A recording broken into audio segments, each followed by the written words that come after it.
Assalamualaikum warahmatullahi wabarakatuh. Alhamdulillahi ala ihsanih wa syukru lahu ala taufiqihi wa amtinanih wa ashhadu an la ilaha illallah wahdahu la syarika lahu ta'ziman li sya'nih wa ashhadu anna Muhammadan abduhu wa rasuluhu da'ila ridwanih. Allahumma salli alaihi wa ala alihi wa ashabihi wa ikhwanih. Alhamdulillah, puji dan syukur kita panjatkan kepada Allah Subhanahu wa taala yang memberikan kita kesempatan dan kekuatan untuk bisa hadir di majelis yang semoga diberkahi oleh Allah Subhanahu wa taala dan dicatat sebagai pemberat timbangan kebajikan kita di akhirat kelak. Amin ya rabbal alamin. Salawat dan salam tercurahkan selalu kepada junjungan kita Nabi Muhammad sallallahu alaihi wasallam dan juga kepada keluarganya serta seluruh sahabat beliau tanpa terkecuali. Merupakan kebahagiaan tatkala kita mengadakan pengajian kemudian dihadiri oleh orang-orang penting, mereka menyisikan waktu mereka, ya. Kita hanya bisa mendoakan semoga Allah Subhanahu wa taala mengkokohkan iman mereka dan memberi taufiknya selalu kepada mereka. Amin ya rabbal alamin. Hadirin dan hadirat, pada kesempatan malam hari ini kita akan menyampaikan kisah seorang nabi yang sangat mulia, Nabi Ibrahim alaihissalam. Yang Allah memuji Nabi Ibrahim dalam banyak ayat dalam Al-Quran. Kisahnya sangat menarik, akhlaknya sangat mulia, dan bagaimana perjuangan Nabi Ibrahim alaihissalam menghadapi orang-orang musyrikin, kesabaran beliau dalam mendakwakan tauhid. Banyak sekali pujian dalam Al-Quran, di antaranya Allah Subhanahu wa taala berfirman, wa Ibrahim alladhi waffa, dan Ibrahim yang telah menunaikan janjinya, yaitu yang telah menjalankan perintah-perintah Allah. Allah juga berfirman, wa idz batala Ibrahim rabbuhu bikalimatin fa'atammahun. Tatkala Ibrahim diuji oleh Rabbnya dengan perintah-perintah dan dia menjalankan perintah-perintah tersebut. Oleh karena sebagian ahli tafsir mengatakan Nabi Ibrahim imtathala jami'a ma umira bihi. Dia menjalankan seluruh yang diperintahkan oleh Allah kepadanya. Tidak ada satu perintah pun yang dia tinggalkan. Kemudian dia meninggalkan seluruh yang Allah larang kepadanya. Tidak ada satu larangan pun yang dia kerjakan. Luar biasa. Maka dia dipuji dengan wa Ibrahim alladhi waffa. Ibrahim yang benar-benar menunaikan perintah Allah Subhanahu wa taala. Oleh karenanya Nabi Ibrahim alaihissalam juga diangkat sebagai kekasih Allah. Dan hanya dua di antara para rasul yang mendapat predikat kekasih Allah Subhanahu wa taala. Kata Allah Subhanahu wa taala, "Wattakhadallahu Ibrahim khalila." Dan Allah menjadikan Ibrahim sebagai kekasihnya. Yang pertama Nabi Ibrahim, yang kedua Nabi Muhammad sallallahu alaihi wasallam, nabi kita. Rasulullah SAW mengatakan, "Inna Allah attakhadhani khalila kama attakhadha Ibrahim khalila. Walau kuntu muttakhidan khalilan min ummati lattakhadtu Abu Bakrin khalila. Walakin sahibukum Khalilur Rahman." Kata Nabi SAW, Allah telah mengangkat Ibrahim sebagai kekasihnya dan Allah menjadikan aku juga sebagai kekasihnya.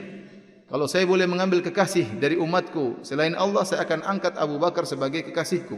Akan tapi Rasulullah SAW tidak boleh. Kata Nabi, akan tapi saya adalah kekasih Allah Subhanahu wa taala. Allah juga berfirman dalam Al-Quran, ya, Inna Ibrahim kana ummatan qanitan lillah hanifa wa lam yakun minal musyrikin. Sungguhnya Ibrahim adalah umat. Umat maksudnya apa? Dia qudwah, pemimpin.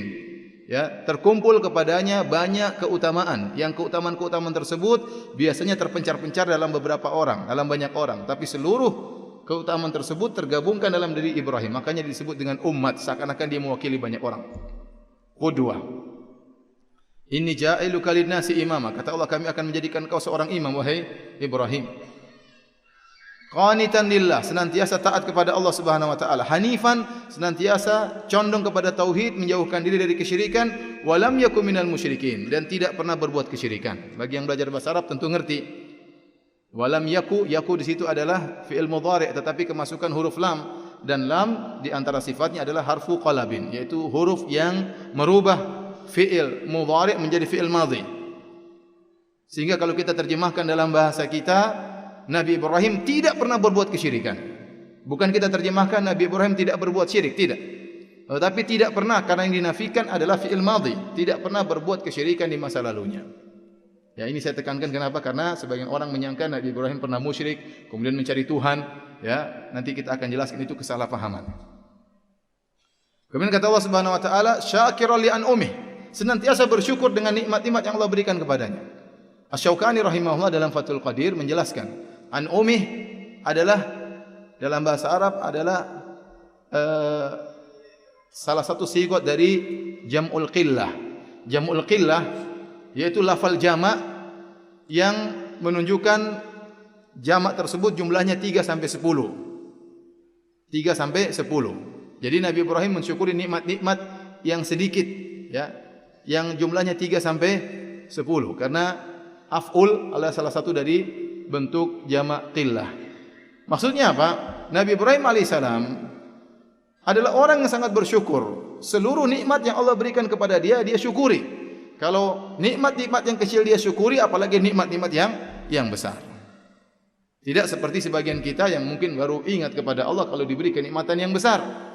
Nikmat-nikmat kecil kita lewatkan saja seakan-akan sudah tugas Allah beri nikmat kepada kita. Ya.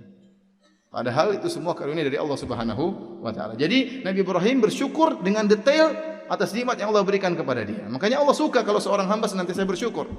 Innallaha la yarda, sungguhnya Allah ridho kepada seorang hamba idza syariba syarba fayahmadahu. Jika seorang hamba minum air minum kemudian dia muji Allah Subhanahu wa taala.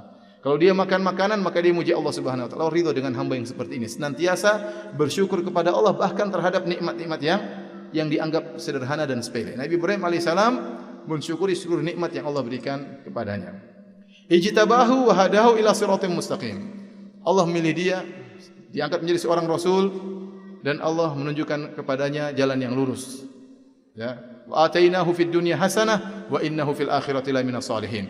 Dan dia di dunia diberikan kebaikan, yaitu diberi penyebutan yang mulia. Oleh karena Nabi Ibrahim alaihissalam ini spesial. Seluruh agama memuji Nabi Ibrahim. Agama Yahudi memuji Nabi Ibrahim, bahkan ngaku-ngaku mengikuti ajaran Ibrahim. Agama Nasrani juga demikian, memuji Nabi Ibrahim, ngaku-ngaku sebagai pengikut Nabi Ibrahim. Dan sebenarnya kata Allah, maka Ibrahimu Yahudiyan wala Nasraniyan walakin kana hanifan muslima. Ibrahim bukan Yahudi, Ibrahim bukan Nasrani, tetapi dia seorang yang hanif, yang muslim, bukan seorang musyrik. Oleh karena Nabi Ibrahim dipuji oleh seluruh manusia, bahkan dari agama-agama yang terjerumus dalam kesyirikan. Wa innahu fil akhirati laminas salihin, dan di akhirat kelak dia termasuk orang-orang yang saleh bersama penghuni surga. Tsumma auhayna ilaika an ittabi' millata Ibrahim hanifa. Kemudian kata Allah, kemudian kami perintahkan kepada engkau wahai Muhammad untuk mengikuti ajaran Ibrahim. Bayangkan Nabi Muhammad, Rasul yang paling mulia, diperintahkan oleh Allah untuk mengikuti ajaran bapaknya, nenek moyangnya Ibrahim. Ibrahim adalah nenek moyang Nabi Muhammad SAW.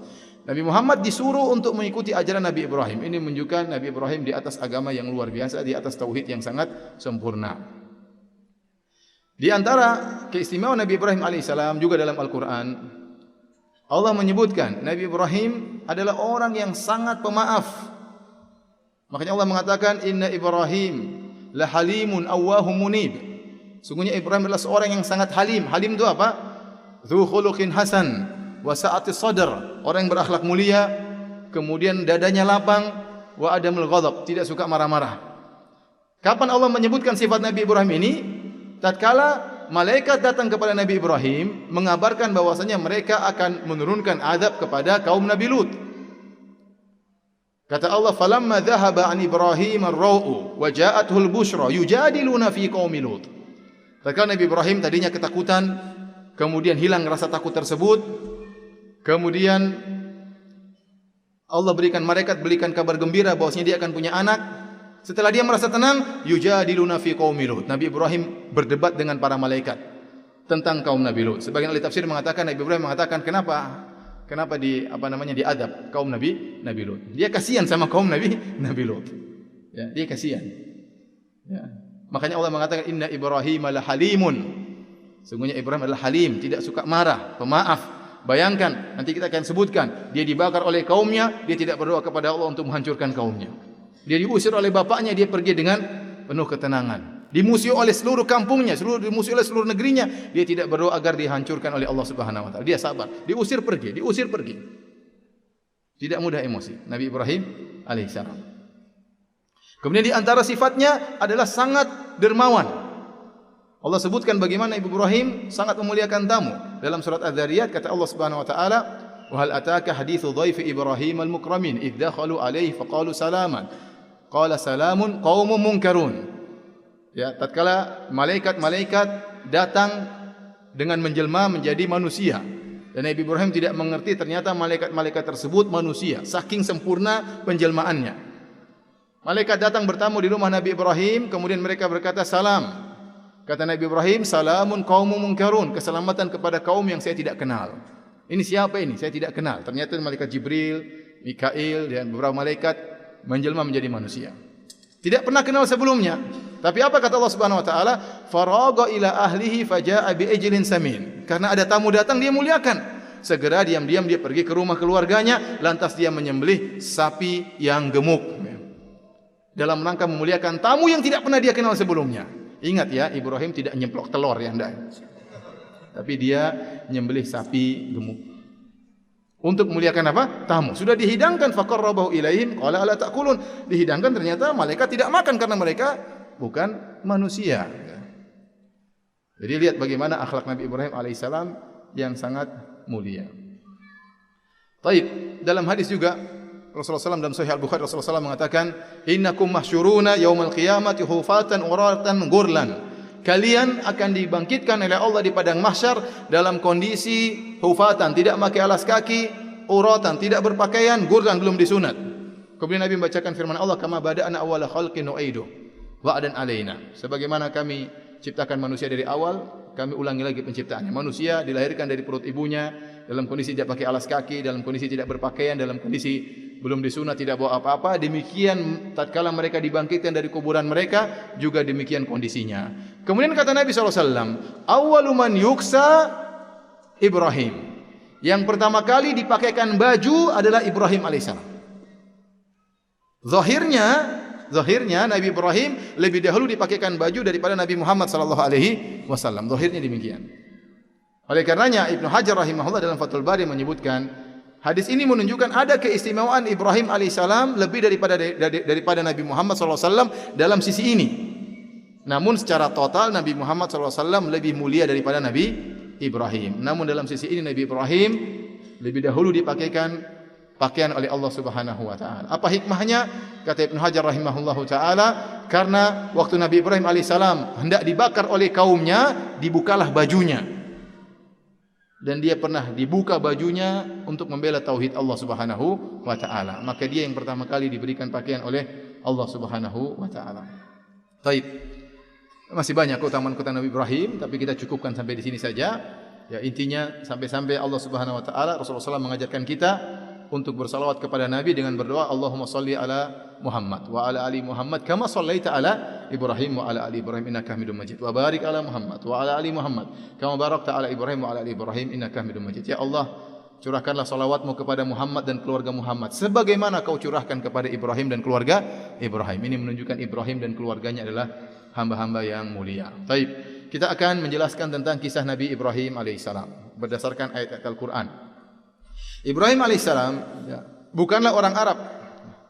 Dia lahir dan tumbuh di Babil, salah satu tempat di negeri Irak. Oleh karenanya, di antara anaknya Nabi Ibrahim adalah Ismail, dan Ismail bukan orang Arab.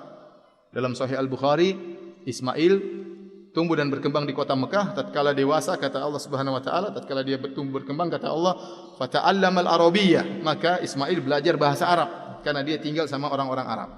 Ya.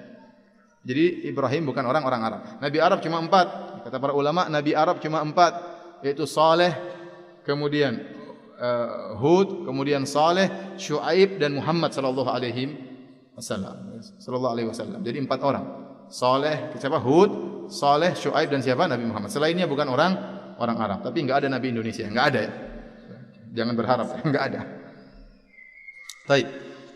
Kita lanjutkan. Jadi Nabi Ibrahim sejak kecil Allah berikan beliau hidayah dan sudah beliau berdakwah tatkala masih remaja. Allah berfirman dalam surat Al-Anbiya ayat 51. Kata Allah Subhanahu wa taala, "Wa laqad ataina Ibrahima rusydahu min qablu wa kunna bihi alimin." Dan sungguh kami telah berikan kepada Ibrahim rusydahu, hidayah kebenaran, ya, tauhid kepada Ibrahim. Min qabl, kata Ibnu Katsir, sejak kecil Ibrahim sudah diberikan tauhid oleh Allah Subhanahu wa taala.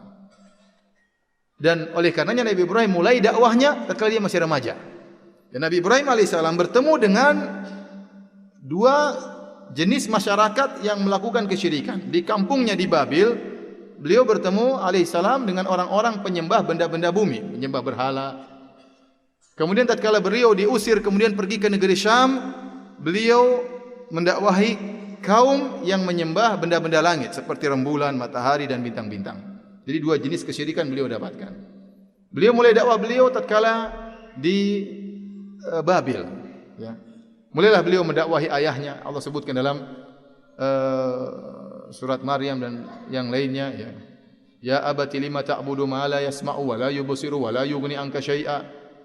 Ya, kata Nabi Ibrahim, wahai ayahanda, kenapa kau menyembah berhala yang tidak bisa, ya, melihat, tidak bisa mendengar dan tidak bisa berikan kau apa-apa? Ya abati inni qad ja'ani minal ilmi ma lam ya'tika fattabi'ni ahdika siratan sawiyya. Wahai ayahanda, kenapa wahai ayahanda, sungguhnya telah datang kepadaku suatu ilmu yang kau tidak miliki. Dia tidak mengatakan ayahanda kamu goblok, kamu tolol, enggak, ya. Tapi dia menggunakan kata yang sangat halus. Dia tidak mengatakan pak, tapi dia mengatakan ayahanda. Abati itu kalimat yang sangat halus untuk memanggil apa? Ayah, ya ayahanda. Bukannya kamu bodoh, ya, tapi saya punya ilmu yang kau tidak punya. Ya, ya abati la ta'budi syaitan, inna syaitana kana lirrahmani asiya. Wahai ayahanda, jangan kau menyembah syaitan. Ayahnya marah. Qala araghibun anta an alihati ya Ibrahim? Kau benci dengan Tuhan-Tuhanku hai Ibrahim? Jadi subhanallah, Ibrahim seorang nabi, bapaknya konon tukang bikin apa? Tukang bikin Tuhan. Jadi bapaknya punya pabrik Tuhan, ya. Anaknya Ibrahim. Ya. Kau benci dengan Tuhan-Tuhanku? La illam tantahi la arjumannaka wahjurni maliya. Kalau kau tidak berhenti, saya akan rajam kamu, saya akan lempar dengan batu. Pergilah. Diusir oleh ayahnya. Qala salamun alaik. Ibrahim pergi tidak marah-marah, pergi salamun alaik. Keselamatan bagimu wahai ayahanda, saya tidak akan mengganggumu. Sa'astaghfiru laka rabbi, justru saya akan mohon ampunan untuk engkau. Tapi kemudian Nabi Ibrahim dilarang oleh Allah Subhanahu wa taala. Ya. Tapi beliau bersabar. Taib. Sekarang selain mendakwahi ayahnya, dia juga mendakwahi kaumnya. Luar biasa dakwah Ibrahim, masih remaja. Sebagian ulama mengatakan umurnya sekitar 16 tahun. Sekitar 16 tahun. Taib, kata Allah Subhanahu wa taala dalam surat Al-Anbiya ayat 52. Idz qala li abihi wa qaumihi ma hadhihi tamathilu allati antum laha aqifun. Nabi Ibrahim datang menegur ayahnya dan juga menegur kaumnya. Ini patung-patung apa ini yang kalian nongkrong di situ, ya. Beribadah di situ. Kaumnya tidak punya dalil untuk punya hujah untuk menjelaskan tentang legalnya menyembah berhala-berhala tersebut. Dalil mereka cuma ikut tradisi nenek moyang. Qalu wajadna aba'ana laha abidin. Kami mendapati nenek moyang kami sudah seperti ini dari dulu, menyembah apa? Berhala. Dan inilah perkara yang sangat menghalangi hidayah, kata Ibnu Qayyim rahimahullah, tatkala seorang berpegang teguh dengan tradisi. Tradisi itu sangat sulit untuk dirubah, itu kenyataan yang ada. Sebagai contoh saya jelaskan saja, di tanah air kita ada suatu kampung yang terkenal, di situ banyak ulama. Tetapi tradisi perempuan yang bayar mahar tidak bisa dirubah. Sampai sekarang tidak bisa dirubah. Padahal di situ banyak ulama. Kenapa melawan tradisi susah? Ada juga suatu pulau, di situ banyak sekali orang hafal Quran. Sampai sekarang masih tradisi kalau mau nikah dengan perempuan, perempuannya dibawa kabur dulu. Sampai sekarang tidak bisa dirubah. Mau kiai mau ulama tidak bisa rubah karena tradisi memang agak susah untuk dirubah. Orang-orang musyrikin tatkala ditegur oleh Nabi SAW, kenapa kalian menyembah berhala? Kata mereka, inna wajadna aba'ana ala millah wa inna ala atharihim muqtadun. Kami mendapati nenek moyang kami sudah seperti ini, kami hanya tinggal ngikut. Dan inilah hujah yang disampaikan oleh kaum Nabi Ibrahim. Wajadna aba'ana laha abidin. Kami mendapati nenek moyang kami menyembah berhala. Tapi apa kata Ibrahim? Masih muda, semangat. Qala laqad kuntum antum wa aba'ukum fi dhalalim mubin. Kata Ibrahim, kalian dan nenek moyang kalian dalam kesesatan yang nyata. Ya. Kalau saya dibilang kamu sesat, saya mungkin masih sabar. Tapi kalau saya dibilang kamu, bapakmu, mbahmu, semuanya sesat, wah ini repot. Ibrahim alaihissalam mengatakan, Antum kalian dan bapak-bapak kalian dan nenek moyang kalian dalam kesesatan yang bagaimana? Dhalalim mubin, kesesatan yang nyata. Wah, mereka emosi. Mereka heran, Ibrahim ini kok ngomong begini. Ingat, Ibrahim tatkala itu sendirian. Tidak ada yang lain bertauhid kecuali dia. Nanti baru kemudian Nabi Lut beriman. Nanti kemudian dia baru menikah dengan Sarah. Makanya waktu Nabi Ibrahim berjalan dengan Sarah melewati negeri Mesir, Nabi Ibrahim mengatakan, kalau mereka bertanya kepada engkau, siapa engkau? Akhbirihi bi annaki ukhti. Sampaikan kepada mereka engkau adalah saudariku, wahai Sarah, padahal istrinya. Ya. Kata Ibrahim alaihissalam, fa innaki ukhti fil Islam, karena kau adalah saudariku dalam Islam. Wa inni la a'lamu ala wajhil ardi musliman ghairi wa ghairak.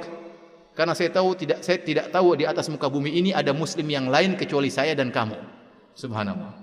Ibrahim tinggal di suatu zaman tidak ada yang bertauhid kecuali dia apa? Sendirian. Tapi beraninya luar biasa ya. Maka mereka heran lihat Ibrahim seperti ini, berani mencela nenek moyang mereka. Maka mereka berkata, qalu ajitana bil haqqi am anta minal la'ibin. Wahai Ibrahim, kau ini serius atau bercanda? Serius atau bercanda? Kau berani mencela nenek moyang kami. Maka Nabi Ibrahim alaihissalam berdakwah, dia tidak peduli. Dia mengatakan, qala bar rabbukum rabbus samawati wal ardi alladhi fatarahunna wa ana ala dzalikum minasyahidin. Kata Nabi Ibrahim, tetapi Rabb kalian bukan Tuhan-Tuhan ini, bukan berhala-berhala ini. Rabb kalian adalah penguasa alam semesta yang telah menciptakan langit dan bumi. Itulah Tuhan, bukan patung-patung yang tidak bisa apa-apa. Kemudian kata Nabi Ibrahim, wa tallahi la akidanna asnamakum ba'da an tuwallu mudbirin. Ya, demi Allah saya akan bikin makar terhadap Tuhan-Tuhan kalian setelah kalian pergi. Disebutkan dalam surat yang lain, kaumnya Nabi Ibrahim, mereka punya acara ritual tahunan, yaitu acara hari raya. Tapi mereka mengadakan hari raya tersebut di luar kampung. Mereka mengadakan hari raya di luar kampung, dan mereka tinggalkan kampung mereka untuk bersenang-senang, berhura-hura dalam perayaan tersebut. Nah, mereka ngajak Ibrahim alaihissalam. Mereka ngajak Nabi Ibrahim alaihissalam untuk pergi ikut perayaan tersebut. Nabi Ibrahim alaihissalam nolak, tapi dengan dia dengan tauriyah atau dengan dusta. Dia mengatakan, inni saqim, saya sakit. Makanya Nabi Ibrahim alaihissalam di hari kiamat kelak, tatkala orang-orang datang agar Nabi Ibrahim memberi syafaat bagi mereka di padang mahsyar, kata mereka, ya Ibrahim anta khalilur rahman, wahai Ibrahim engkau kasih Allah Subhanahu wa taala. Ala tara ma nahnu fih, tidakkah kau melihat bagaimana kondisi kami? Ala tashfa' lana 'inda rabbik, tidakkah engkau memberi syafaat bagi kami di sisi Allah Subhanahu wa taala? Kata Nabi Ibrahim, saya tidak bisa. Kenapa? Saya pernah berdosa 3 kali. Kata Nabi Muhammad SAW, lam yakdzib Ibrahim al-Khalil alaihissalam illa 3 kadzibat. Nabi Ibrahim tidak pernah berdosa kecuali tiga kali. Seumur hidup tidak pernah berdosa kecuali berapa kali? 3 kali. Kalau kita enggak tahu berapa kali. Sintani fi dzatillah, 2 kali dusta karena dakwah, karena Allah Subhanahu wa taala. Yang satu berdusta karena tadi Sarah. Ini semua bukan dusta murni, nanti kita akan jelaskan. Ini bukan dusta murni. Di antara dusta salah satunya, dia mengatakan ini saqim, saya sakit. Makanya saya tidak bisa ikut kalian untuk perayaan. Nabi Ibrahim sengaja tidak mau ikut supaya kampungnya kosong, kemudian dia hancurkan patung-patung tadi. Ya kalian pergi aja, pergi, saya sakit, enggak bisa ikut. Padahal dia tidak sakit. Tapi kalau antum mengerti bahasa Arab, saqim itu adalah isim fa'il ya, yang maknanya sekarang atau nanti. Sehingga para ulama mengatakan Ibrahim tidak dusta dengan dusta yang tegas. Dia mengatakan saya akan sakit atau saya sedang sakit. Jadi saqim itu bisa artinya akan sakit, dan Nabi Ibrahim pasti akan sakit, dia manusia. Fa idza maritu fa huwa yashfin. Dalam ayat dia mengatakan kalau saya sakit Allah yang sembuhkan. Atau dia mengatakan saya sakit hati, lihat kalian goblok-goblok seperti ini. Lihat kalian musyrikin. Sakit hati tapi badannya tidak sakit. Waktu mereka sudah pergi, ini bohong pertama. Bukan bohong murni tapi bohong yang inilah. Tatkala mereka pergi, maka Nabi Ibrahim alaihissalam pergi ke patung-patung tersebut. Faja'alahum judzadan illa kabiran lahum la'allahum ilaihi yarji'un. Maka Ibrahim pun menghancurkan berhala-berhala tersebut, pecah-pecah, kecuali yang paling besar tidak dihancurkan. Kata Nabi Ibrahim, semoga mereka kembali bertanya kepadaku. Jadi Ibrahim itu memang cari masalah dia. Ya. Memang dia sengaja. Ya, dia tidak pergi terus kabur, enggak. Dia biarin hancurin yang besar. Biar nanti saya akan dipanggil. Dia ingin disidang di hadapan mereka. Memang sengaja dia. Setelah dia hancurkan, dia biarin yang besar. Yang besar disebutkan oleh Ibnu Katsir rahimahullah, sebagian ahli sejarah mengatakan Ibrahim menggunakan kapaknya ditaruh di tangan apa? Tangan patung yang gede, ya. Tangan patung yang gede, ya. Ya. Kata para ulama, Nabi Ibrahim alaihissalam ingin menggerakkan fitrah tauhid. Setiap orang itu ada fitrah tauhidnya. Meskipun dia dalam terjerumus dalam kesyirikan, masih ada fitrah tauhid. Tauhid itu apa? Mengesahkan Tuhan. Bahkan waktu mereka bikin berhala, pasti ada yang paling jago di antara berhala-berhala tersebut. Ya. Agama apapun, antum bilang agama ini punya dewa sekian, pasti ada satu yang paling top di antara dewa-dewa tersebut. Azan ya? Belum.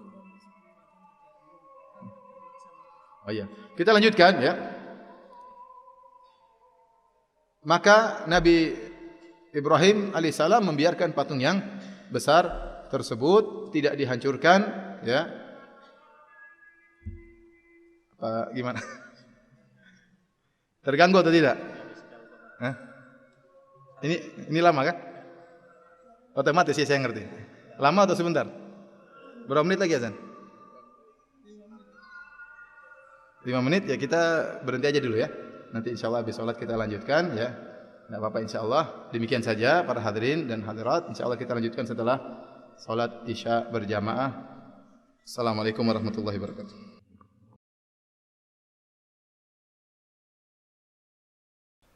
Bismillahirrahmanirrahim. Assalamualaikum warahmatullahi wabarakatuh. Alhamdulillah, salatu wassalamu ala Rasulillah wa ala alihi wa ashabihi wa mawalah. Hadirin dan hadirat yang dirahmati oleh Allah Subhanahu wa taala, kita melanjutkan pengajian kita masih pada ayat ke-58 dari surat Al-Anbiya. Allah Subhanahu wa taala berfirman, "Faja'alahum judzadan illa kabiran lahum la'allahum ilaihi yarji'un." Maka Ibrahim pun menghancurkan patung-patung tersebut, yang ditinggalkan cuma yang paling besar ya, dengan meletakkan kapak di tangan kanan patung yang besar tersebut ya. Ya, karena saya katakan tadi, sebenarnya fitrah manusia masih ada tentang tauhid, sehingga tatkala mereka mengangkat ada Tuhan-Tuhan yang banyak, pasti ada satu Tuhan yang paling top di antara Tuhan-Tuhan tersebut ya. Jadi yang besar cuma satu, yang kecil-kecil banyak ya. Ya, ada pernah seorang syekh lewat di Medan, kebetulan ada di Medan tersebut di pinggir jalan ada patung gede satu, yang lain kecil-kecil. Kata syekh tersebut, seandainya Nabi Ibrahim ada, itu dihancurin yang kecil-kecil. Dalam ayat yang lain kata Allah Subhanahu wa taala, "Faragha ila alihatihim faqala ala ta'kulun." Nabi Ibrahim segera diam-diam pergi menuju ke patung-patung tersebut. Kemudian Nabi Ibrahim berkata, "Ala ta'kulun, kenapa kalian tidak makan?" Kata para ulama, ini dalil bahwasanya kaumnya tatkala pergi mengikuti perayaan, mereka letakkan sesajen di patung-patung tersebut. Taruh sesajen di patung-patung tersebut. Makanya Nabi Ibrahim berkata, "Ala ta'kulun, kenapa tidak makan?" "Malakum la tantikun, kenapa kalian tidak ngomong?" Ya. Enggak ngomong, enggak makan, sudah ada makanan di depan, tidak makan juga. Dan itu kebiasaan orang-orang musyrikin sampai sekarang. Ya. Dewa-dewa mereka kasih sajen. Ya. Entah kepala kebo, entah apa, entah ini. Ya. Jadi saya pernah punya teman pengusaha, dia tekan kontrak kerja sama seorang non-muslim. Non-muslim tersebut penyembah berhala. Akhirnya sepakat, deal dengan satu kesepakatan. Setelah deal, maka orang non-muslim ini dia bersyukur kepada dewanya. Maka dia pun buat sajen, ada makanan-makanannya, ada uang-uangnya, kemudian diletakkan di salah satu patungnya atau dewanya. Maka teman saya jenggotnya segini ya. Dia tanya, "Ngapain ente kasih sajen-sajen sama itu patung-patung?" "Ya kita kan bersyukur, kita sudah deal, terima kasih. Dewa sudah memudahkan kita untuk apa? Untuk bisnis ini." Terus kata teman saya, "Tapi kenapa kamu kasih uang palsu sama dewa kamu? Harusnya kan uang asli kalau mau kasih saja." "Dewa enggak apa-apa, dia terima meskipun uang palsu." Kata teman saya, "Wah ini gawat, dewa saja dibohongin sama dia, apalagi saya." Dan ternyata benar, setelah itu dia dibohongi. Jadi kebiasaan kasih sajen-sajen itu kebiasaan dari dulu. Ya, setannya sama, iblisnya satu, syubhatnya sama. Ya. Taruh sajen, kalaupun enggak dimakan ada berkahnya, dan demikian letakkan di patung-patung. Taib. Akhirnya Ibrahim setelah menghancurkan patung-patung tersebut, Ibrahim pergi, nunggu mereka pulang dari perayaan. Akhirnya kaumnya pulang dari perayaan. Setelah itu mereka kaget, dikagetkan ternyata patung-patung yang mereka sembah sudah dihancurkan oleh Ibrahim. Maka mereka berkata, qalu man fa'ala hadza bi alihatina innahu laminadh dhalimin. Kata mereka, siapa yang telah melakukan hal ini dengan tuhan-tuhan kita kepada tuhan-tuhan kita, sungguhnya dia termasuk orang-orang yang zalim. Sebagian mereka berkata, qalu sami'na fatan yadhkuruhum yuqalu lahu Ibrahim. Kami mendengar seorang pemuda, anak muda, umur masih 16 tahun, sekitar 16 tahun, 15-16 tahun, telah mengejek-ngejek tuhan-tuhan kita. Yuqalu lahu Ibrahim, anak muda tersebut namanya siapa? Ibrahim. Karena tidak ada yang pernah cari masalah kecuali siapa? Ibrahim. Satu bumi seluruhnya musyrik kecuali siapa? Ibrahim. Qalu fa'tu bihi ala a'yunin nasi la'allahum yashhadun. Kata mereka, datangkan Ibrahim ke sini, datangkan di depan masyarakat agar mereka bisa menyaksikan. Jadi mereka ingin ngerjain Ibrahim, mereka ingin menyidang Ibrahim di hadapan rakyat. Mereka ingin Ibrahim dipermalukan di hadapan masyarakat. Justru ini yang dicari oleh Ibrahim. Ibrahim alaihissalam sengaja ingin dihadirkan kapan bisa ngumpulin orang, dia anak muda. Di antara caranya hancurin patung-patung supaya bisa apa? Dihadirkan banyak orang. Ini yang dicari Nabi Ibrahim alaihissalam. Tapi antum jangan ikut-ikutan ya. Ini lihat kondisi dan situasi ya. Baik. Akhirnya Ibrahim dihadirkan. Mereka bertanya, qalu a anta fa'alta hadza bi alihatina ya Ibrahim? Wahai Ibrahim, apakah kau yang telah melakukan hal ini terhadap tuhan-tuhan kita? Qala bal fa'alahu kabiruhum hadza fas'aluhum in kanu yantiqun. Kata Ibrahim, justru yang melakukannya patung yang gede. Coba tanya sama patung-patung yang kecil yang sudah dihancurkan. Ya. Dan ini dusta Ibrahim yang kedua. Dusta Ibrahim yang kedua. Dan kata para ulama, sekali lagi dustanya Nabi Ibrahim bukan dusta yang jelas, bukan dusta yang sharih, tapi dia tauriyah. Sebagian mengatakan ini namanya dusta bersyarat. Dusta bersyarat. Seakan-akan Nabi Ibrahim berkata, yang melakukannya adalah patung yang gede dengan syarat patung-patung kecil bisa ngomong. Coba tanya, bisa jawab atau tidak. Kalau ternyata patung-patung kecil tidak bisa ngomong, berarti saya yang melakukan. Jadi lafalnya dusta, tapi dusta bersyarat. Ya.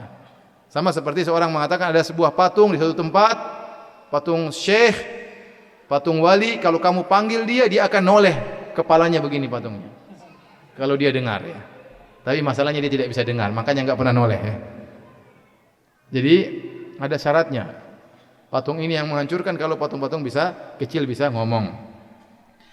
Farajau ila anfusihim faqala innakum antumudz zalimun. Lalu mereka kembali kepada sadar dan mereka berkata, sungguhnya kita yang keliru bukan Ibrahim. Siapa suruh kita tinggalin patung-patung kita, enggak ada yang jaga. Ya makanya dihancurin patung-patung kita. Bukan salah dia. Tsumma nukisu ala ru'usihim. Kemudian kepala mereka tertunduk. Setelah itu mereka berkata kepada Ibrahim, laqad alimta ma haula'i yantiqun. Wahai Ibrahim, sungguh kau sudah tahu ini patung-patung tidak bisa ngomong. Nah, ini yang diinginkan oleh Ibrahim, pernyataan langsung dari lisan mereka bahwasanya tuhan-tuhan mereka tidak bisa apa? Ngomong. Ini yang Ibrahim tunggu-tunggu dari tadi. Begitu terungkap dari lisan mereka bahwasanya patung-patung tidak bisa ngomong, saatnya Ibrahim habisi mereka dengan hujjah. Kata Ibrahim alaihissalam, qala atfata'buduna min dunillahi ma la yanfa'ukum syai'an wa la yadhurrukum. Apakah kalian menyembah kepada selain Allah yang tidak bisa beri manfaat sama sekali dan tidak beri mudarat kepada kalian? Ufil lakum wa lima ta'buduna min dunillah. Celaka kalian dan apa yang kalian sembah selain Allah. Afala ta'qilun? Kalian tidak punya otak, tidak bisa mikir? Masa patung yang tidak bisa bicara, tidak bisa makan, kemudian tidak bisa apa-apa, ya, dikasih makanan nggak bisa makan, terus ngapain kasih makanan? Terus tidak bisa ngomong, tidak bisa bicara, tidak bisa membela dirinya, kenapa harus disembah? Apa kalian tidak punya otak? Ya. Oleh para ulama mengatakan hukum asalnya tatkala kita berdakwah kita boleh mencela tuhan-tuhan selain Allah Subhanahu wa taala, tapi melihat kondisi dan maslahat. Makanya Allah mengatakan wala tasubbul ladzina yad'una min dunillah fayasubbullaha adwan bighairi ilm. Ya, janganlah kalian mencela ya sembahan-sembahan selain Allah, maka mereka akan mencela Allah Subhanahu wa taala. Tapi asalnya kita jelaskan kalau kita berdakwah, kita bilang masa itu jadi Tuhan, masa Tuhan lapar, masa Tuhan haus, masa Tuhan takut, ya masa Tuhan berdoa. Nah, kalau Tuhan berdoa kepada siapa? Minta sama siapa? Masa Tuhan salat ya masa Tuhan tidak bisa menyelamatkan dirinya? Sebenarnya boleh seperti itu, tapi lihat maslahat dan mudarat. Ibrahim alaihissalam mencela mereka. Afala taqilun? Apa kalian tidak bisa berfikir? Akhirnya mereka tidak punya hujah, mereka sudah terpatahkan hujah mereka. Kalau hujah dalil sudah tidak bisa, maka dengan otot sekarang. Qalu harriquhu wansuru alihatakum in kuntum fa'ilun. In kuntum fa'ilin. Kata mereka, bakarlah Ibrahim dan tolonglah Tuhan-Tuhan kalian jika kalian benar-benar bertindak. Maka mereka tidak langsung disebutkan dalam buku-buku tafsir, Nabi Ibrahim tidak langsung dibakar. Tentunya ditangkap dulu. Tangkap dulu, mulailah mereka siapkan kayu bakar. Membuat kayu bakar untuk dibakar dengan jumlah yang sangat banyak. Sampai-sampai Ibnu Katsir menyebutkan ada seorang wanita yang sakit, kemudian dia bernadar, kalau saya sembuh, saya akan bawa kayu bakar untuk bakar Ibrahim.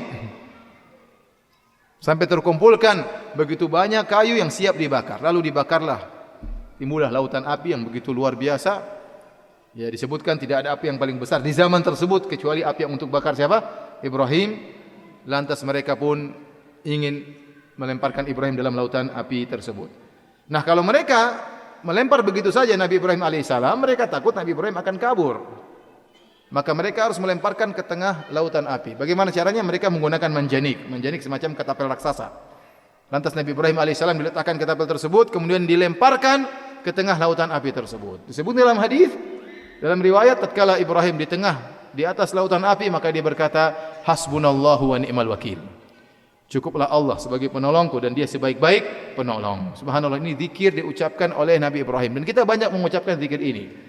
Tetapi faedahnya berbeda. Ya. Tergantung kekuatan iman hati tatkala mengucapkan. Meskipun lafalnya sama, hasilnya bisa berbeda. Apa kata Allah Subhanahu Wa Taala? Kulna ya naru kuni bardan wa salaman ala Ibrahim. Kami katakan, wahai api, jadilah kau dingin dan keselamatan bagi Ibrahim alaihissalam. Dan menakjubkan, api tersebut ya membakar seluruh kayu. Jadi api tersebut tetap membakar, kecuali Ibrahim saja alaihissalam yang tidak terbakar. Di segala sisi Ibrahim semuanya terbakar. Apinya sama, tempatnya sama, tapi Ibrahim tidak terbakar. Karena yang ngatur api siapa? Allah Subhanahu wa taala. Yang lainnya bukan berarti kayunya enggak terbakar, kayunya terbakar, jadi hancur, jadi debu. Tetapi Ibrahim sendiri tidak terbakar. Karena yang mengatur seluruhnya adalah Allah Subhanahu wa taala. Oleh karenanya kita terkadang heran dengar ada gempa di suatu tempat, ya semuanya hancur kecuali masjid. Kenapa? Yang atur Allah Subhanahu wa taala. Ya. Ada kebakaran, semuanya kebakar kecuali musholla enggak kebakar. Yang ngatur siapa? Allah Subhanahu wa taala. Ya. Ya. Tatkala Allah Subhanahu wa taala mengirimkan angin untuk memporak-porandakan pasukan kaum musyrikin dalam perang Khandaq, dalam perang Al-Khandaq, perang Al-Ahzab. Ya, jarak kaum muslimin dengan kaum musyrikin dekat. Tetapi angin datang kencang cuma menyerang kaum musyrikin. Kenapa? Yang mengatur angin adalah Allah Subhanahu wa taala. Terkadang sebagian kaum dihancurkan oleh Allah, dibinasakan dengan suara yang sangat menggelegar dari langit. Subhanallah, Nabi dan orang-orang soleh tidak apa-apa. Padahal gunturnya sama. Yang mati cuma apa? Orang-orang musyrikin. Kenapa? Yang mengatur guntur juga siapa? Allah Subhanahu wa taala. Oleh tatkala Ibrahim alaihissalam sudah selesai dibakar, ternyata dia keluar dengan selamat. Seharusnya mereka beriman atau tidak? Seharusnya mereka beriman, wah ini Ibrahim luar biasa ini. Tapi tidak. Jawaban mereka, Ibrahim penyihir. Selesai. Ya. Setiap ada nabi punya mukjizat illa qalu sahirun aw majnun. Mereka punya syubhat, ini orang gila atau penyihir. Nabi Musa alaihissalam tongkat bisa berubah menjadi ular, kata mereka penyihir. Ibrahim alaihissalam keluar dari lautan api dalam kondisi selamat, kata mereka apa? Penyihir. Baik, selesai kisah Nabi Ibrahim dengan kaumnya. Ya. Ada kisah yang lain juga yang terjadi di Babel, kata sebagian ulama, tentang dialog Nabi Ibrahim dengan Raja Namrud. Dengan Raja Namrud yang Allah abadikan dalam surat Al-Baqarah. Ayat 258. Kata Allah Subhanahu wa taala, Raja Namrud ini kurang terkenal, ya, padahal dia ngaku sebagai apa? Tuhan. Lebih terkenal, lebih top siapa? Fir'aun, ya. Fir'aun lebih apa? Lebih top karena dia lebih brengsek, lebih jahat, ya. Namrud dia ngaku sebagai Tuhan tapi dia kurang top. Jadi pelaku maksiat ada yang top, ada yang tidak, ya. Baik. Dan dia memiliki kekuasaan yang besar. Kata para ahli tafsir, ada 4 raja yang memiliki kekuasaan yang sangat luas. Kalau Fir'aun hanya Mesir, dia hanya menguasai Mesir. Namrud kekuasaan yang lebih luas. Di antaranya 2 raja Muslim, 2 raja kafir. 2 raja yang Muslim adalah, kata para ulama, adalah Di antaranya Dzulqarnain, ya, dengan Nabi Sulaiman. Adapun yang kafir di antaranya Namrud dengan Bukhtanasar. Namrud ini yang berhadapan dengan Ibrahim di Babil. Allah berfirman, "Alam tara ilal ladzi hajja Ibrahim fi rabbih an atahu Allahul mulk." Tidakkah kau lihat bagaimana orang yang berdebat dengan Ibrahim tentang Rabb-nya, tatkala Allah berikan kepada dia kekuasaan. Jadi orang ini sombong, angkuh, disebutkan umurnya panjang sampai ratusan tahun, sehingga akhirnya dia merasa dirinya Tuhan. Umurnya panjang, kekuasaannya luas, kesombongan dan sombong bertingkat-tingkat sampai dia merasa dirinya Tuhan. Dan Nabi Ibrahim datang kepada dia, Nabi dakwahi dia. Idz qala Ibrahimu Rabbi alladzi yuhyi wa yumit. Kata Ibrahim, Tuhanku yang menghidupkan dan mematikan. Nabi Ibrahim ingin menjelaskan alaihissalam bahwasanya kau bukan Tuhan. Karena di antara sifat Tuhan bisa menghidupkan dan mematikan. Apa kata Raja Namrud? Qala ana uhyi wa umit. Saya juga bisa menghidupkan dan mematikan. Kata Ibrahim, loh bisa. Coba gimana caranya? Maka dia mengeluarkan dua orang yang dipenjara. Kata dia, dua orang ini saya hukum mati. Yang satunya saya bebaskan, berarti saya hidupkan dia, enggak jadi mati. Yang satunya saya tetap hukum mati. Itu namanya menghidupkan dan mematikan. Itu namanya Tuhan goblok seperti ini. Namanya menghidupkan bukan begitu, maksudnya sudah mati dihidupkan. Ya. Dia bilang menghidupkan gini, yang sudah dihukum mati enggak jadi dihukum mati, berarti apa? Menghidupkan. Yang dihukum mati tetap dimatikan. Padahal bukan begitu maksud Nabi Ibrahim. Maksudnya yang sudah mati ente hidupkan, itu baru namanya Tuhan. Ya, sudah goblok mau jadi Tuhan. Kemudian karena dia sudah tidak ngerti, ya enggak nyambung ya istilahnya. Nabi Ibrahim berkata dengan hujah yang lain. Qala Ibrahimu fa inna Allah ya'ti bisyamsi minal masyriq fa'ti biha minal maghrib. Fabuhita alladzi kafar. Kalau kau memang Tuhan, datangkan matahari, terbitkanlah dari arah barat menuju arah timur. Maka dia pun tidak bisa melakukan apa-apa. Karena namanya Tuhan, Tuhan punya sunnatullah. Sunnatullah itu aturan Tuhan. Dan kalau dia Tuhan yang buat aturan, harusnya dia bisa rubah aturan, harusnya demikian. Makanya yang disebut dengan mukjizat di antaranya adalah perubahan sunnatullah. Allah berikan kepada para nabi sebagai bukti bahwasanya nabi-nabi tersebut utusan Tuhan. Seperti api yang harusnya membakar, sunnatullahnya harusnya apa? Membakar. Tapi Allah menjadikan dia bisa jadi dingin. Berbalik 180 derajat. Ya, karena memang Allah yang bikin aturan. Demikian juga mukjizat-mukjizat yang lain. Akhirnya Nabi Ibrahim alaihissalam, ya, diusir dari kaumnya. Kemudian dia pergi, dia harus meninggalkan orang tuanya, meninggalkan kaumnya, meninggalkan negerinya Babil. Kemudian dia pergi ke negeri yang lain, yaitu ke negeri Syam. Dan saya katakan Nabi Ibrahim alaihissalam sabar, tidak suka pemarah, dia pemaaf, dia tidak berdoa ya Allah hancurkan kaumku, ya Allah binasakan Raja Namrud, tidak, ya. Tapi dia pun pergi ke negeri yang lain. Disebutkan dalam buku-buku tafsir, ya, bahwa si Raja Namrud akhirnya disiksa oleh Allah Subhanahu wa taala, dikirimkan nyamuk atau lalat masuk ke dalam hidungnya, kemudian bercokol di kepalanya dalam waktu yang lama sehingga dia pun kesakitan. Kalau sudah nyamuknya bereaksi, maka dia pun mukul-mukul kepalanya supaya apa? Supaya seperti orang kepala pusing dipukulkan ke tembok sampai akhirnya dia meninggal dunia. Orang yang sombong ngaku Tuhan tewas gara-gara seekor apa? Nyamuk yang Allah kirimkan. Taib. Setelah itu Nabi Ibrahim alaihissalam pergi ke negeri Syam untuk berdakwah. Ternyata dia di sana menemukan jenis manusia yang lain, jenis musyrikan yang lain, yang mereka menyembah benda-benda langit, seperti menyembah rembulan, menyembah bintang, menyembah matahari. Dan ini Allah sampaikan dalam surat Al-An'am. Untuk bisa buka surat Al-An'am ayat 75 dan seterusnya. Surat ke-6 ayat 75 dan seterusnya. Ya.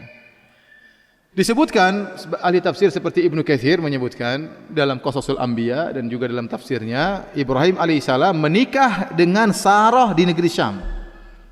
Menikah dengan Sarah di negeri Syam. Oleh karenanya wanita-wanita negeri Syam, ya, terkenal cantik, di antaranya Sarah. Ya. Dan Nabi SAW, Nabi Ibrahim alaihissalam bertemu dengan kaum musyrikin yang menyembah benda-benda langit yang Allah abadikan dalam surat Al-An'am ayat 75. Kita bacakan ayat-ayat tersebut. Perhatikan kata Allah Subhanahu wa taala, "Wa kadzalika nuri Ibrahim malakutas samawati wal ardi wa liyakuna minal muqinin." Dan demikianlah kami perlihatkan kepada Ibrahim tanda-tanda keagungan kami yang terdapat di langit dan di bumi, agar dia termasuk orang-orang yang yakin. Ayat-ayat ini sering dijadikan dalil bahwasanya Ibrahim mencari Tuhan, dan ini tidak benar. Ini tidak benar. Jadi Allah mengatakan, kami tunjukkan kebesaran kami sehingga Ibrahim termasuk orang yakin. Nabi Ibrahim sudah yakin terlebih dahulu. Setelah itu Allah berkata, "Falamma janna alaihi al-lailu ra'a kaukaba." Kemudian tatkala tiba malam hari, Nabi Ibrahim melihat bintang. Ingat, Allah menggunakan kalimat fa. Kata fa ini dalam bahasa Arab artinya lalu, menunjukkan tertib. Nabi Ibrahim sudah yakin sebelumnya, liyakuna minal mukinin falamma, agar dia termasuk orang-orang yang yakin falamma, lalu tatkala tiba malam hari. Berarti Nabi Ibrahim sudah yakin dulu kepada Allah, baru terjadi dialog dengan kaumnya tentang ini rembulan adalah Tuhan, bintang adalah Tuhan. Dan itu bukan Ibrahim alaihissalam sedang mencari Tuhan, tapi dia sedang bersandiwara agar umatnya sadar, agar kaumnya sadar. Sebagaimana dia bersandiwara sebelumnya mengatakan yang menghancurkan patung-patung kecil adalah patung besar, sama. Baik hadirin dan hadirat yang dirahmati Allah Subhanahu wa taala, kita lanjutkan ya. Jadi Allah mengatakan waliyakuna minal muqinin, Nabi Ibrahim agar yakin falamma tatkala, kemudian lalu tatkala tiba malam hari. Fa kita tahu dalam bahasa Arab yufidu tertib, memberikan tertib ya. Urutan. Jadi kata gandeng dalam bahasa Arab ada wa, ada fa, ada summa. Kalau wa adalah kata gandeng artinya dan, hanya sekedar menggandengkan tanpa menunjukkan urutan, tertib. Contoh saya mengatakan datang Muhammad dan Umar. Ja'a Muhammadun wa Umar, pakai wa artinya dan. Saya menyebutkan telah datang Muhammad dan Umar, bisa jadi Umar lebih dahulu datang. Ya, saya tidak tahu apakah Umar atau Muhammad dulu, karenanya saya menggunakan kata dan. Tapi kalau saya menggunakan kata gandeng lalu, saya mengatakan telah datang Ja'a Muhammad fa Umar, telah datang Muhammad lalu Umar, berarti siapa yang lebih dahulu? Muhammad. Karena saya menggunakan lalu, fa. Apalagi kalau saya menggunakan thumma itu tertib ma'atarakhi. Ya, saya mengatakan Ja'a Muhammadun thumma Umar, telah datang Muhammad kemudian datang Umar. Nah, di sini Allah menggunakan fa. Nabi Ibrahim sudah yakin, baru terjadi dialog.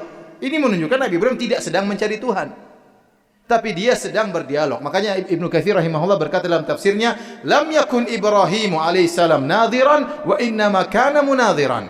Ibrahim tidak sedang mencari Tuhan, tapi sedang berdebat, sedang berdialog. Sebagaimana dia berdialog dengan para penyembah berhala, dia mengatakan yang hancurin patung yang gede, supaya mereka berpikir. Padahal dia yang hancurin. Demikian juga ini. Maka Nabi Ibrahim, kata Allah Subhanahu wa taala, falamma janna alaihi al-lailu ra'a kaukaba. Tatkala tiba malam hari, Nabi Ibrahim melihat bintang. Qala hadza rabbi, kata dia ini Tuhanku. Ini bukan sesungguhnya, paham? Sekedar dialog ya, agar mereka berpikir. Kenapa dia sedang berbicara dengan orang-orang yang menyembah bintang? Falamma afala, tatkala bintang tersebut tenggelam, qala la uhibbul afilin. Saya tidak suka kepada yang tenggelam. Berarti dia diatur, Tuhan kok diatur? Ya. Waktu terbitnya diatur, waktu hilangnya diatur. Nah, ini bukan Tuhan. Kemudian dia beranjak kepada yang lebih besar. Benda langit yang lebih besar terlihat. Falamma ra'al qamara bazighun qala hadza rabbi. Tatkala Ibrahim melihat rembulan terbit, dia mengatakan inilah Tuhanku. Falamma afala, tatkala rembulan terbenam, dia mengatakan qala la illam yahdini rabbi la akunanna minal qaumidh dhalin.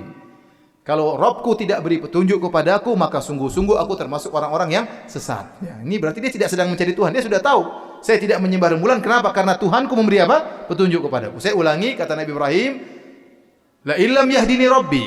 Kalau Rabbku tidak beri petunjuk kepadaku, la akunanna minal qaumidh dhalin, maka aku termasuk dari orang-orang yang sesat. Ya.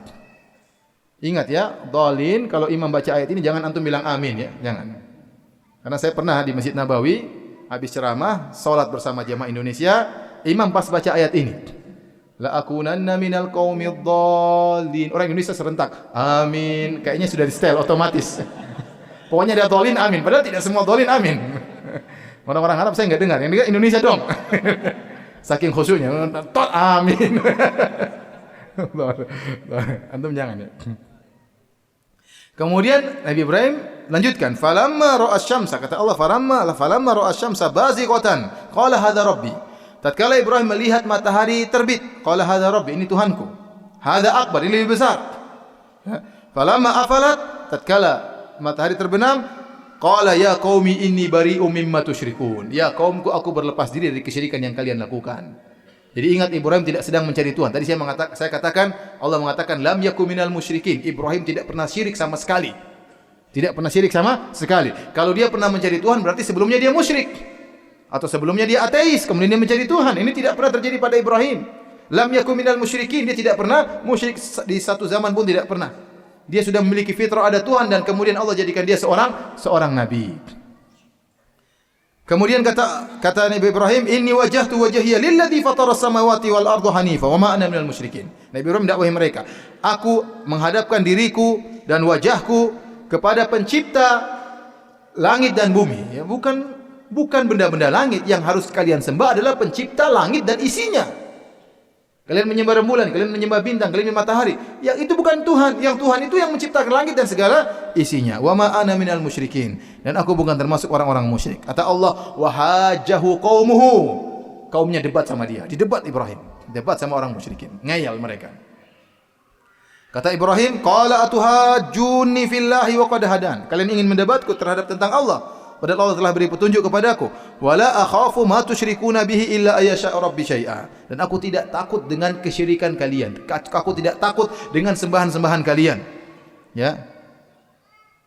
Kemudian kata Nabi Ibrahim alaihissalam, wa kaifa akhafu ma asyraktum wa la takhafuna annakum asyraktum billahi ma lam yunzil bihi alaikum sultana.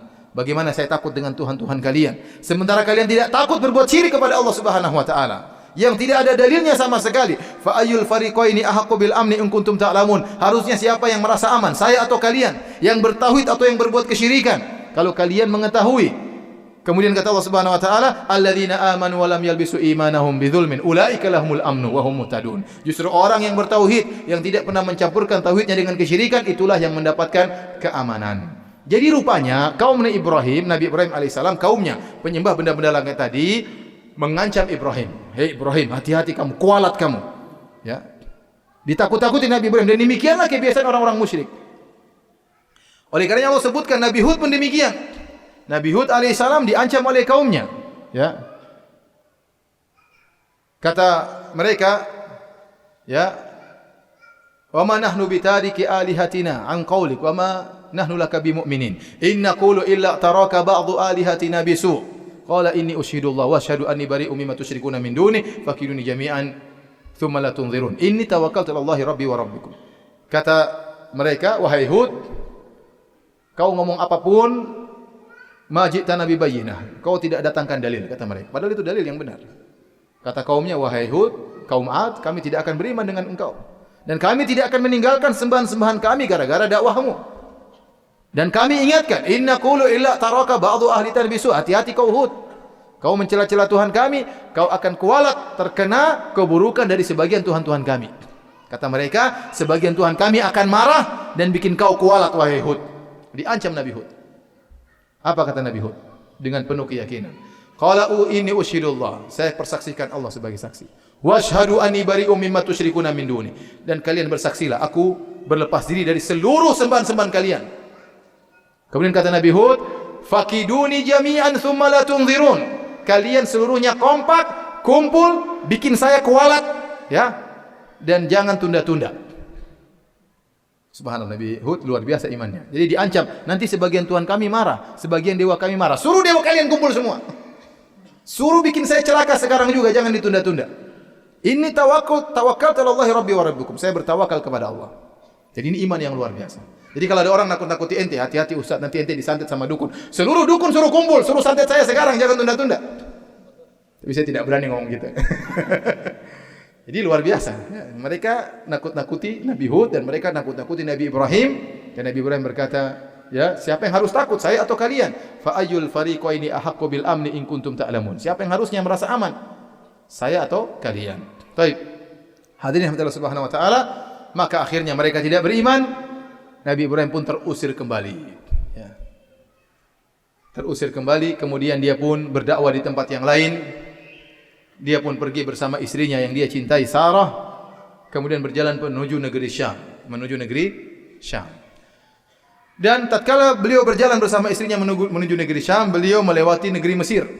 Sebagaimana dalam hadis-hadis yang sahih. Di negeri Mesir ternyata dalam Sahih Bukhari dan yang lainnya ada seorang raja yang zalim yang mata keranjang suka cari istri yang cantik. Pokoknya ada cewek cantik lewat akan dipanggil. Jadi dia punya intel khusus untuk cari cewek yang cantik. Nabi Ibrahim sudah tahu, terkenal raja ini suka cari cewek cantik dan istrinya cantik jelita Sarah. Maka Ibrahim tatkala lewat tadi dia berkata, dan ini dosa Nabi Ibrahim yang ketiga. Jadi dosa Nabi Ibrahim ada berapa? 3. Yang pertama, saya sakit. Yang kedua, yang menghancurkan patung yang besar. Yang ketiga, dia berkata kepada istrinya, kalau kau ditanya, wahai istriku, fa akhbirihi annaki ukhti. Katakan bahwasanya kau adalah istriku. Kenapa? Kau adalah saudariku. Kalau Ibrahim berkata atau Sarah berkata Ibrahim adalah suamiku, maka dia akan dibunuh oleh sang raja. Biasa, ada cewek, ada perempuan, ternyata istrinya orang ingin direbut, suaminya dibunuh. Diambil apa? Istrinya. Tapi kalau Ibrahim mengatakan saya saudaranya, tidak dibunuh, mungkin dimuliakan. Akhirnya Ibrahim terpaksa darurat, maka dia pun suruh Sarah berkata, kalau kau ditanya bilang engkau adalah saudariku. Kemudian kata Nabi Ibrahim alaihissalam, fa inni la a'lamu ala wajhil ardi musliman ghairi wa ghairaki. Saya tidak tahu di atas muka bumi yang muslim kecuali saya dengan kamu. Bayangkan semuanya musyrikin. Semuanya musyrikin. Akhirnya Sarah diambil oleh sang raja, dimasukkan dalam kamarnya. Kemudian hendak digauli. Nabi Ibrahim salat, berdoa. Sarah pun berdoa. Nabi Ibrahim salat dan berdoa kepada Allah. Begitu hendak digauli, tiba-tiba tangannya terbelenggu, tidak bisa dia lepaskan. Ternyata ini ya karena karomahnya Sarah. Akhirnya dia sadar bahwasanya yang dihadapi dia bukan orang sembarangan. Maka sang raja berkata, wahai Sarah, berdoa kepada Tuhanmu agar melepaskan belenggu tanganku ini. Saya tidak akan ganggu kamu. Sarah berdoa, ya Allah bukakan belenggunya. Langsung Allah kabulkan, luar biasa. Sarah wanita soleha.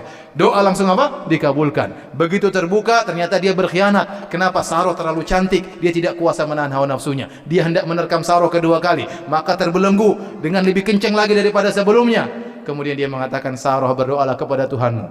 Saya tidak akan mengganggumu lagi. Dan Sarah orang yang baik. Dia berdoa lagi, ya Allah bukalah belenggunya. Waktu terbuka belenggu tangannya, ternyata dia tidak kuasa menahan syahwatnya. Di depan dia ada wanita yang sangat cantik jelita. Mungkin matanya tidak pernah melihat wanita secantik ini. Maka kemudian dia pun menerjang ketiga kali. Terbelenggu lagi tangannya lebih kencang daripada 2 kali sebelumnya. Dia mengatakan, wahai Sarah, mintalah kepada Tuhanmu agar melepaskan belenggu kedua tanganku. Saya tobat kali ini, sudah tidak berani lagi. Akhirnya Sarah berdoa, dikabulkan atau tidak? Langsung dikabulkan. Terlepas belenggu kedua tangannya. Dan dia mengatakan kepada kaumnya, pada anak buahnya, kalian tidak mendatangkan kepadaku bimra'atin wa inna ma ji'tumuni bi syaitan. Kalian datangkan kepadaku syaitan. Ini bukan perempuan, enggak bisa diapa-apain. Ini syaitan perempuan. Akhirnya Sarah dilepaskan, fa akhdamaha Hajar. Maka kemudian raja ini memuliakan Sarah, maka dia pun menghadiahkan Hajar untuk menjadi pembantu siapa? Sarah.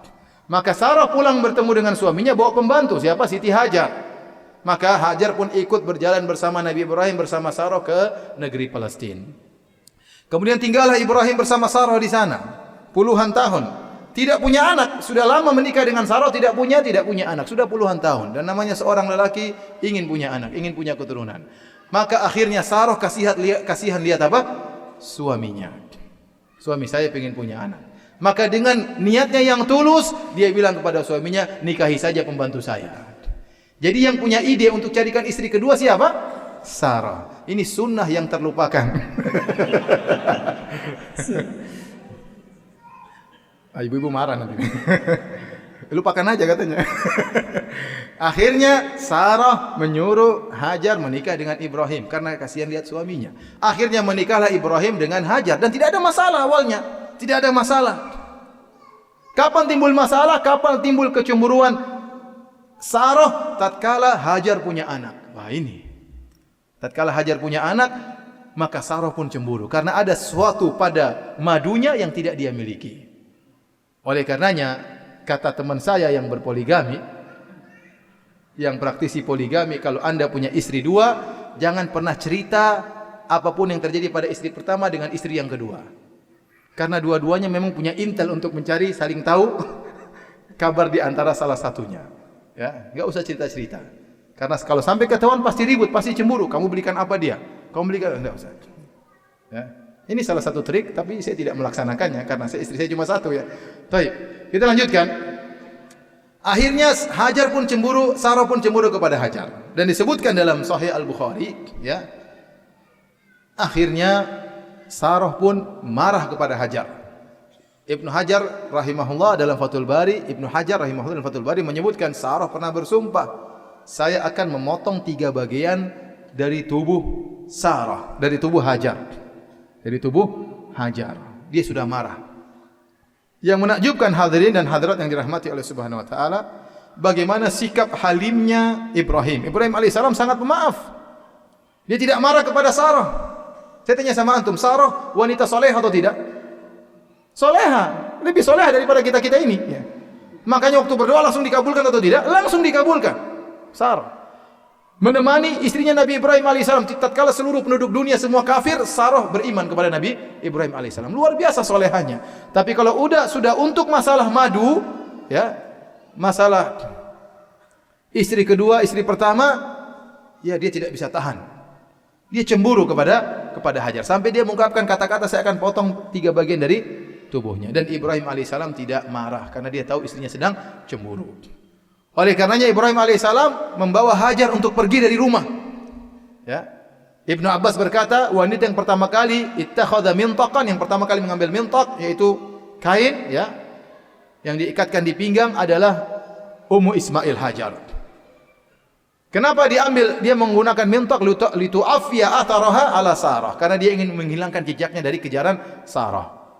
Ya, para ulama mengatakan, sebagian ahli hadis mengatakan, maka waktu Sarah cemburu kepada Hajar, Hajar pun menggunakan baju pembantu. Di antaranya menggunakan ikatan di pinggang waktu dia hendak bekerja. Kenapa? Dia ingin menenangkan hati Sarah. Seakan-akan dia berkata, wahai Sarah, saya bukan sainganmu, saya pembantumu, jangan kau marah. Dan seharusnya demikian, istri kedua ngalah sama istri pertama, ya. Bukan malah ngompori suaminya untuk ceraikan istri pertama. Ini enggak benar. Hajar mengalah, kemudian dia pun di antaranya juga dia pun jalan agar dengan kain yang dilepaskan supaya bekas kakinya tertutup dengan apa?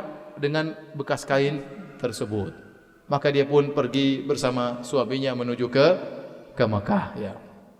Dan Nabi Ibrahim tidak marah kepada Sarah, dan ini yang harus kita ambil pelajaran. Bagaimana Anda marah kepada seorang wanita yang wanita tersebut salah bertingkah, salah bersikap karena saking cintanya kepada Anda. Ya. Lihat bagaimana kisah Aisyah radhiyallahu taala anha. Tatkala Nabi sedang di rumah Aisyah radhiyallahu anha dan ada tamu-tamu. Tahu-tahu ada kiriman makanan kepada Nabi sallallahu alaihi wasallam, dan ini seakan-akan melanggar peraturan, ya. Ya. Kenapa? Ada kiriman dari istri yang lain lewat seorang pembantu. Mungkin ada tamu ingin memberi hadiah kepada Nabi untuk melayani tamu. Pembantu tersebut bawa piring. Akhirnya Aisyah pukul tangan pembantu tersebut, piringnya jatuh pecah di hadapan tamu-tamu Nabi sallallahu alaihi wasallam. Dan Nabi tidak marah. Nabi malah turun kemudian mengambil piring tersebut, mengumpulkan kembali makanan. Kata Nabi, "Gharat ummukum, ibu kalian, ibunda kalian Aisyah cemburu." Bahkan Nabi bela siapa? Aisyah. Nabi tidak marah. Sebagaimana Ibrahim alaihissalam tidak marah kepada Sarah. Jadi kalau istri Anda misalnya buka HP ternyata ada SMS dari wanita lain, kemudian dia banting HP-nya, jangan marah. Seharusnya demikian. Kenapa? Dia cemburu karena cinta kepada Anda. Wanita kalau sudah cemburu terkadang otaknya tertutup, maka beri uzur kepada mereka. Jadilah Anda seperti Nabi Muhammad SAW, dan jadilah Anda seperti Nabi Ibrahim alaihissalam. Baik hadirin, sampai di sini saja kajian kita tentang Nabi Ibrahim. Karena intinya antum sudah tahu Nabi Ibrahim ternyata istrinya ada berapa? Ternyata istrinya ada 2. Menurut versi Islam, menurut versi Perjanjian Lama dalam Injil atau dalam Taurat, Nabi Ibrahim istrinya 3. Istrinya berapa?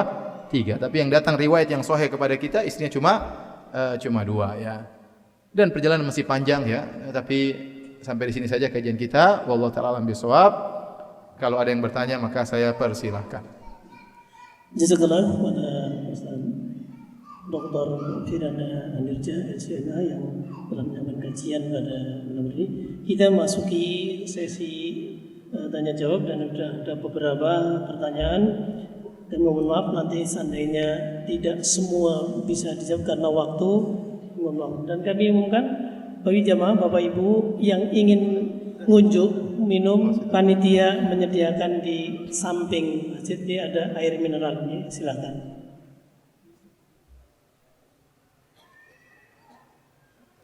Saya pernah membaca Injil nama Ibrahim menjadi Abraham. Kenapa bisa berbeda? Ini cuma sekedar beda versi ya. Ya, beda versi. Seperti Ibrahim menurut versi mereka Abraham. Menurut kita Isa kata mereka Yesus ya. Kita bilangnya Daud kata mereka David ya. Ya. Kita bilang Musa kata mereka Moses ya. Ya. Kita bilang Juleha kata mereka Julia kali. Enggak tahu ya. Tapi sekedar beda anu saja, tapi sama saja. Maksud mereka Abraham, maksudnya siapa? Ibrahim. Kita bilang Allah, kata mereka siapa? Allah. Sama saja. Yang maksudnya ya Allah itu juga. Ya. Oleh karena saya sering ditanya di orang Malaysia melarang orang-orang non-muslim untuk mengatakan Allah, enggak boleh, ya. Ya, karena mereka bilang Allah itu versinya orang Islam. Sebenarnya tidak ada bedanya. Allahnya orang Nasrani sama Allahnya orang Yahudi sama Allahnya orang Islam sama. Yaitu Allah yang sama, tapi salah berkeyakinan tentang Allah. Kita mentauhidkan Allah, mereka mensyirikan, mensekutukan Allah Subhanahu wa taala. Tapi kalau kita bilang Allah kalian beda dengan Allah kita, ya ini repot. Justru kita bilang Allah kita sama, makanya kalian harusnya bertauhid. Makanya Nabi mengatakan, "Qul ya ahlal kitabi ta'alu ila kalimatin sawa." Wahai ahlul kitab, marilah kita menuju kepada kalimat yang satu. Jangan berbuat syirik kepada Allah. Berarti Allahnya sama atau bukan? Sama. Cuma salah bersikap terhadap Allah Subhanahu wa taala.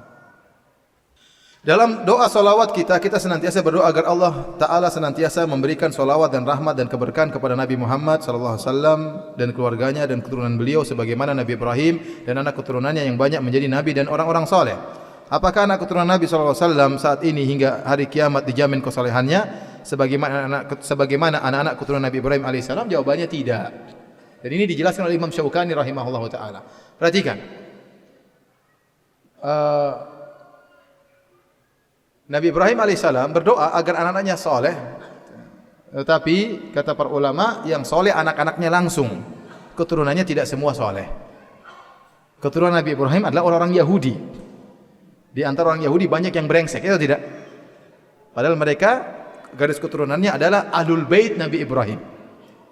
Mereka Ahlul Bait Nabi Ibrahim. Tapi ternyata di antara mereka ada yang menjadi nabi dan di antara mereka ada yang menjadi pembunuh nabi.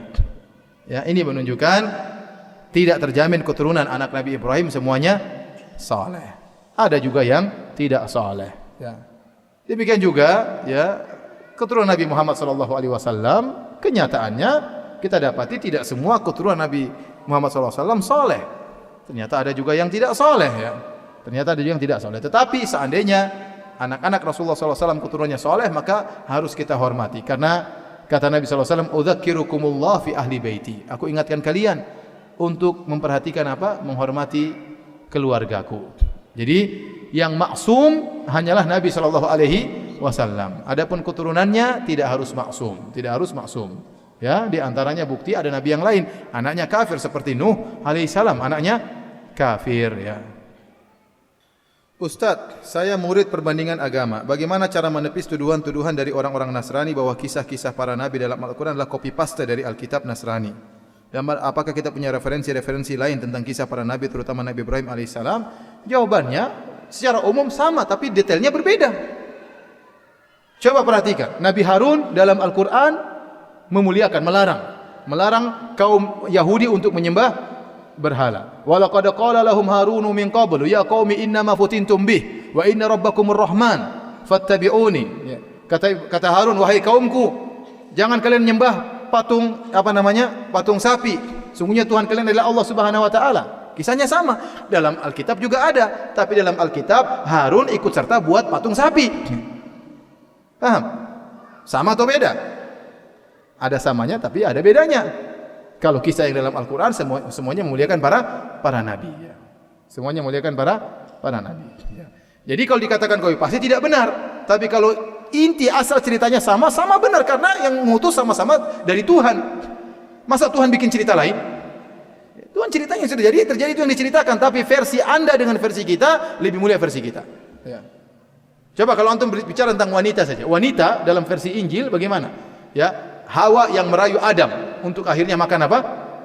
Buah khuldi. Jadi Hawa disalah-salahin. Dalam Islam tidak demikian. Kata Allah, fa'akala minha, dua-duanya makan bareng. Fabadat lahuma sawatuhuma. Jadi kemudian juga contohnya versi dan banyaklah bagaimana mereka kita dapati dalam perjanjian lama mereka mencela para nabi. Sampai disebutkan Nabi Daud jatuh cinta sama seorang wanita. Ternyata wanita ini sudah punya suami. Nah, gimana supaya dia dapat perempuan ini? Suami wanita ini disuruh jihad paling depan supaya mati duluan. Ini dalam kitab mereka. Ya. Disebutkan juga Nabi mereka, Nabi Nuh apa Nabi Lut? Nabi Nuh mabuk, minum khamar sampai apa? Mabuk. Subhanallah. Apakah sama cerita versi Quran dengan versi mereka? Jauh berbeda. Dalam versi kita, Masya Allah, Nabi Nuh abdan syakuran, hamba yang bersyukur kepada Allah, berdakwah bersabar 950 tahun dan seterusnya. Sementara versi mereka, Nabi Nuh minum apa? Minum bir. Ya. Kemudian juga versi Nabi Lut dibuat teler sama anak-anaknya, kemudian anaknya suruh berzina sama Nabi Lut. Gantian, kamu sekarang kakak kamu duluan, nanti malam bagian adiknya yang bergaul dengan bapaknya. Ini bagaimana seperti ini? Mau disamakan cerita kita dengan ini copy paste dari sisi mana? Kalau memang sama, ya memang sama karena kita sama-sama percaya Tuhan kita sama-sama Allah Subhanahu wa taala. Tapi hakikatnya isi ceritanya berbeda. Banyak sekali mereka mencela nabi-nabi dalam nabi-nabi yang kita yakini kebenarannya. Itu tadi sebagian yang saya contohkan. Syariat apakah yang dibawa oleh Nabi Ibrahim alaihissalam yang hingga saat ini masih jadi syariat kaum muslimin? Ya. Banyak di antaranya syariat yang utama tauhid. Kata Rasulullah SAW, nahnu ma'syarul anbiya abna'u allad, dinuna wahid wa ummahatuna syatta. Kata Nabi Muhammad SAW, kami para nabi adalah seperti saudara-saudara sebapak. Bapak kami satu, ibu kami berbeda-beda. Para ulama menjelaskan, apa maksudnya bapak kami satu? Maksudnya semua sepakat dalam tauhid. Tapi syariat bisa berbeda. Tapi sama-sama menyeru kepada tauhid, sama-sama menyeru meninggalkan kesyirikan. Ini semua agama menyerukannya. Seharusnya kalau agama yang murni. Tetapi berbeda dalam syariat. Syariat bisa berubah. Syariat Nasrani berbeda dengan syariat Yahudi, syariat Islam berbeda dengan syariat Nasrani. Ya. Tetapi kalau kita perhatikan memang ada yang masih tersisa. Seperti Nabi Ibrahim ada syariat sunat. Nabi Ibrahim dulu sunat tatkala beliau sudah sangat tua ya. Beliau sunat ya, disebutkan beliau sunat bil qadum. Al qadum ini ada khilaf di kalangan para ulama. Ada yang mengatakan nama tempat, ada yang mengatakan kapak ya. Wallahu alam. Yang jelas Nabi Ibrahim sunat dan anak keturunannya makanya semuanya sunat. Yahudi juga sunat, seharusnya Nasrani juga sunat, dan di antaranya anak keturunan Nabi Ismail yaitu Nabi Muhammad dan keturunannya dan orang Arab ya, al-Arab al-Musta'ribah semuanya sunat. Ya. Apakah Nabi Ibrahim alaihissalam memakai bahasa Arab saat baru bertemu dengan Ismail? Wallahu alam, saya tidak tahu. Ya. Tetapi zahirnya iya. Ya. Kenapa? Disebutkan dalam hadis yang sahih dalam Sahih Bukhari, sebelum Nabi Ibrahim bertemu dengan Ismail, Nabi Ibrahim bertemu dengan istri pertamanya Ismail. Dan ketemu Nabi Ibrahim bertanya, cuma terjadi dialog dua orang. Ibrahim datang ke rumah Ismail, tidak ada Ismail, ketemu istrinya. Tidak disebutkan ada penterjemah. Ibrahim bertanya, bagaimana kehidupan kalian? Oh, kehidupan kami susah, kehidupan kami sulit. Ya. Kemudian kata Ibrahim alaihissalam, sampaikan salam kepada suamimu dan suruh ganti galang pintu. Ibrahim pulang dan istrinya orang Arab dari kabilah Jurhum, bertemu dengan istrinya. Kayaknya tadi ada tamu. Kata istrinya, benar tadi ada tamu. Siapa? Bagaimana sifatnya? Begini. Kata Ibrahim, apa wasiatnya? Katanya suruh ganti palang pintu. Kata Ibrahim, itu tadi bapakku. Ya, dia menyuruhku untuk mengganti galang pintu dan kamu galang pintunya, maka pulang aja ke rumah orang tuamu. Kenapa istrinya suka ngeluh-ngeluh ya? Nanti jangan salah paham ya. Ustaz, istri saya suka ngeluh-ngeluh. Ustaz. Galang pintunya diganti atau gimana Ustaz? Terus Ibrahim nikah dengan wanita yang lain. Ismail nikah dengan wanita yang lain. Kemudian Ibrahim datang menjenguk. Kata para ulama, Ibrahim menggunakan buraq dari Palestina ke Mekah. Ketemu dengan istri yang baru yang kedua. Tanya lagi, bagaimana kondisi kalian? Maka istri yang kedua memuji Allah, kami dalam kondisi baik, kami dalam kondisi menyenangkan. Kata Ibrahim, kalau datang suamimu, suruh kokohkan galang pintu. Ya, ini seakan-akan Nabi Ibrahim sudah tahu bahasa Arab. Wallahu alam bisawab. Ustaz tadi menyatakan Ibrahim tidak pernah berbuat kesyirikan. Bagaimana bentuk ketauhidan Nabi Ibrahim sebelum menjadi rasul? Ya, tauhid fitrah. Oleh karenanya di zaman sebelum Rasulullah SAW di atas menjadi rasul, ada beberapa orang yang disebut dengan al-ahnaf. Itu orang-orang yang tidak melakukan kesyirikan. Meskipun Rasulullah SAW belum diangkat menjadi nabi. Kenapa? Dia dengan fitrahnya. Nabi Ibrahim dengan fitrahnya tidak mau melakukan kesyirikan. kemudian Allah mengangkat dia menjadi seorang rasul. Nabi Muhammad SAW sebelum jadi rasul pernah berbuat syirik? Tidak pernah. Selama 40 tahun di atas fitrahnya, tidak pernah berbuat syirik. Tidak pernah, padahal dia belum jadi nabi, tidak pernah berbuat syirik. Demikianlah kira-kira Nabi Ibrahim sebelum diangkat menjadi seorang nabi tidak juga pernah berbuat apa? Kesyirikan. Sampai di sini saja ya. Insyaallah kajian kita sampai di sini. Mohon maaf banyak pertanyaan tidak bisa saya jawab karena keterbatasan ilmu. Semoga Allah menjadikan pertemuan kita berkah di sisi Allah Subhanahu wa taala, ya, menjadi pemberat timbangan kebajikan kita di akhirat kelak. Semoga kita diampuni dosa-dosa kita sebagaimana Allah kumpulkan kita di masjid yang mulia ini. Semoga Allah kumpulkan kita di surganya kelak. Amin ya rabbal alamin. Wabillahi taufiq wal hidayah. Assalamualaikum warahmatullahi wabarakatuh. Waalaikumsalam.